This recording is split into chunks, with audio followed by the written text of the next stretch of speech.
नमस्कार, मैं हूं पिंटू कुमार। आप देख रहे हैं न्यूज़ बॉक्स 24। अभी मैं ऐसे आपको व्यक्ति से मिलाने जा रहा हूं जो परिचय के मोहताज नहीं है। एक खास मुलाकात इनके साथ।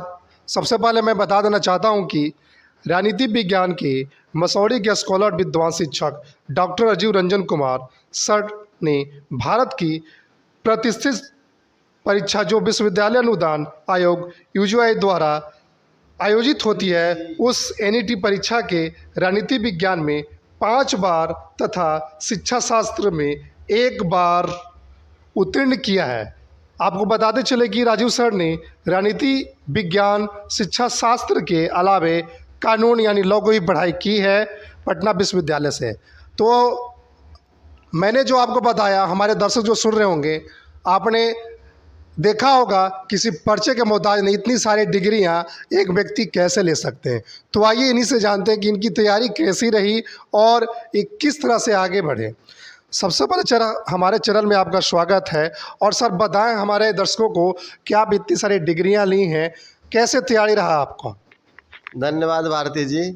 भारती जी ने सही कहा। I am M Ed LLB from Patna university Patna and PhD from MU Bodh Gaya. और साथ में मैंने university grant commission national eligibility test को राजनीति विज्ञान डिसिप्लिन में 5 बार 5th टाइम्स, और शिक्षा शास्त्र एजुकेशन में मैंने 1 बार UGC नेट को पास किया है। लेकिन मेरा डिग्रियां ही मेरा परिचय नहीं रहा मसौढ़ी में। मेरा परिचय श्रीमती गिरजा कुंवर हाई स्कूल से रहा, और मैं श्रीमती गिरजा कुंवर हाई स्कूल में 2014 से ही बच्चों को पढ़ा रहा था। फिलहाल अब 11th में राजनीति विज्ञान पढ़ा रहा हूँ तिनेरी स्कूल में, हाई स्कूल जगमोहन तिनेरी में। और अब हमको लगता है कि हम अपनी महत्वाकांक्षा के लिए बहुत दिन जिए। अब कुछ ऐसा किया जाए कि हमारे छात्रों की महत्वाकांक्षा को पूरा किया जाए और उसमें सहयोग दिया जाए। इसी सिलसिले में भारती जी आज नवरात्र के पावन समय में सिद्धिदात्री माता की आराधना के दिन आए हैं।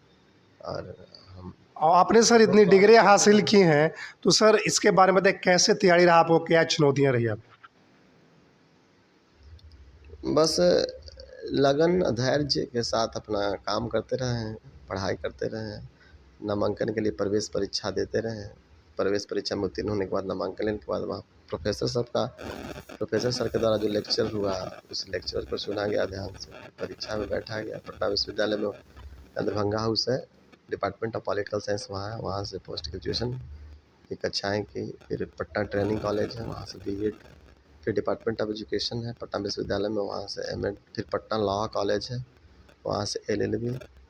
और शिक्षक का पेशा मेरे जेनेटिक था। मेरे पापा भी पढ़ाते थे, ऐसे वो ब्लॉक में पंचायत सचिव थे लेकिन पढ़ाते थे। तो हम अपने मूल स्वभाव को पकड़ें कि हमारा मूल स्वभाव पढ़ाना ही है। इसलिए मैं श्रीमती गिरजा कुंवर स्कूल में पढ़ाने का कार्य किया जी। 9 साल। आपके साथ काफ़ी छात्रों का लगाव रहता है और आपका जो भाव से है, आपका छात्र बिल्कुल आपसे सीखता है, योग्य बनता है। तो उस छात्रों को क्या कहना चाहेंगे आप? किस तरह तैयारी करें और कैसे पॉजिटिव रहे? सबसे पहले हैप्पी नवरात्रि।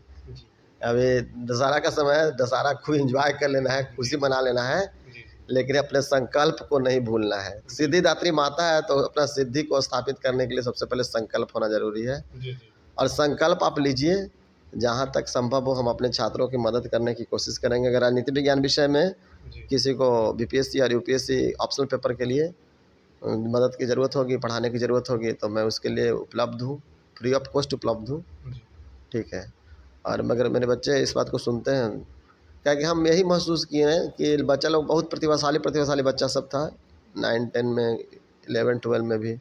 लेकिन 12 के बाद जो पैसे वाले घर से बिलोंग करते थे वो बच्चे तो चले गए बाहर पढ़ने, अच्छे विश्वविद्यालयों में या कोचिंग संस्थानों में, दिल्ली में, पटना में। लेकिन जो बच्चे को जानकारी का अभाव हो या वित्तीय मामला हो या घर की जिम्मेवारी हो, वो मसौढ़ी में रह गए। तो ऐसे में वो प्रतिभाशाली लोग कुचले जाते हैं। जी। ठीक है। तो मैं उन प्रतिभाशालियों के लिए चाहता हूँ कुछ कहाँ से कैसे काम शुरू करूँ। आप ठीक है। सर एक और सवाल इसीलिए मेरे मन में बहुत लगभग 1 साल से मन में विचार चल रहा है कि मसौढ़ी में एक IAS अकेडमी खोला जाए, जिसका मैंने नाम भी इस लोगों ने सोच रखा है, जय हिंद IAS अकेडमी। जय हिंद IAS अकेडमी, जो मैंने ब्लॉक रोड मसौढ़ी में ब्लॉक कॉलोनी से सटे दक्षिण कॉर्नर पर स्थापित होगा। और इसमें बहुत सारे स्कॉलर आएंगे पढ़ाने। उसमें आरबीआई के मैनेजर इकोनॉमिक्स से नेट जीआरएफ हैं, डॉक्टर रजनीश कुमार चंद्रा, जो फिलहाल आरबीआई में हैं पोस्टेड, तो वो भी सैटरडे संडे पढ़ाने आएंगे। फिर एक बीटेक हैं डीसी दरभंगा से, तो वो पढ़ाएंगे, वो फिजिक्स पढ़ाएंगे, साइंस एंड टेक्नोलॉजी पढ़ाएंगे। फिर एक वेटनरी कॉलेज वाले हैं। आपकी सर एक संस्था है जय हिंद एकेडमी, इसकी तैयारी सर कैसे करवाइएगा और क्या क्या अवेलेबल रहेगा जय हिंद एकेडमी, और बच्चों से इसका क्या फ़ायदा पहुंचेगा? जय हिंद आईएएस एकेडमी का अभी स्थापना नहीं हुआ है, अभी ये थॉट प्रोसेस में ही है। जी। और जय हिंद आईएएस एकेडमी एस्टेब्लिश्ड होने से पहले मैं चाहता हूं कि जो विद्यार्थी हमसे पढ़े हैं पहले, और जिनको हमारी पढ़ाई पे विश्वास है, अगर वो यूपीएससी और बीपीएससी का तैयारी करना चाहते हैं, राजनीति विज्ञान ऐच्छिक विषय में अगर आप हमारी मदद चाहते हैं तो आप हमसे संपर्क करें। और अगर विद्यार्थी आएंगे तो मैं उनका व्यवस्था कर दूंगा। मैंने बहुत लोगों से बात किया है, अच्छे अच्छे जेएनयू से पढ़े हैं, डॉक्टर रजनीश कुमार चंद्रा, उन्होंने भी कहा कि सर भैया आप शुरू कीजिए, हम सैटरडे संडे को आएंगे। ठीक है। फिर दिल्ली से एक लड़का पढ़ा है, वो हिंदी साहित्य का है, वो भी पढ़ाने के लिए तैयार है। फिर एक इंजीनियर रवि रंजन हिंद है, वो भी मतलब साइंस एंड टेक्नोलॉजी पढ़ाने के लिए। एक अमरजीत कुमार मेडिकल कॉलेज के, वो बायोलॉजी पोर्शन पढ़ाएंगे। राजनीति विज्ञान मैं पढ़ाऊँगा। इतिहास के शिक्षक तो मसौढ़ी में मौजूद हैं, सब लोग को पता ही होगा। ठीक है।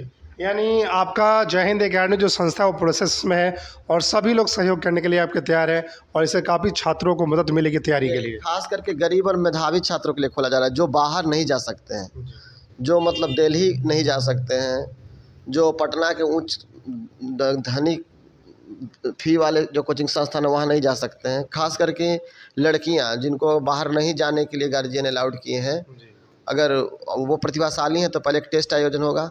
अगर टेस्ट में वो पास कर जाते हैं, लगता है कि इनके साथ मेहनत करने पर, यार विद्यार्थी लोग मेहनत करेंगे तो रिजल्ट यहाँ से होगा, तो मैं मेहनत करने के लिए तैयार हूँ। लेकिन पहले परीक्षा देना होगा नामांकन के लिए। जब तक वो नामांकन परीक्षा पास नहीं करेंगे, यहाँ नामांकन नहीं होगा। और नामांकन में अगर स्कोर अच्छा रहेगा तो फ़ी नहीं लिया जाएगा। धन्यवाद। तो सर ने पूरा डिटेल बताया अपने संस्था के बारे में और अपना परिचय भी दिया, और इतनी सारी डिग्रियां इनके पास है और काफ़ी सिंपल रूप से रहते भी हैं, कोई दिखावा नहीं करते हैं। सर लास्ट में पूरे बिहार वासियों और मसौढ़ी वासियों को क्या शुभकामनाएं देना चाहते हैं इस पर्व में आप? हाँ, शुभकामना यही है कि सिद्धिदात्री माता का पूजा है तो मन में सिद्धि रखना है, अपना संकल्प को मजबूत रखना है और महान लक्ष्य की ओर समर्पित रहना है। धन्यवाद। हैप्पी। तो हमारे साथ डॉक्टर राजीव रंजन सर जुड़े हुए थे, इन्होंने पूरा बात बताई आपके सामने, और आपने देखा ही होगा किस तरह से बिल्कुल साधारण रूप से आपके साथ बने हुए थे। ऐसे ही खबरों के साथ बने रहिए हमारे चैनल पे न्यूज़ बॉक्स 24 मसौढ़ी।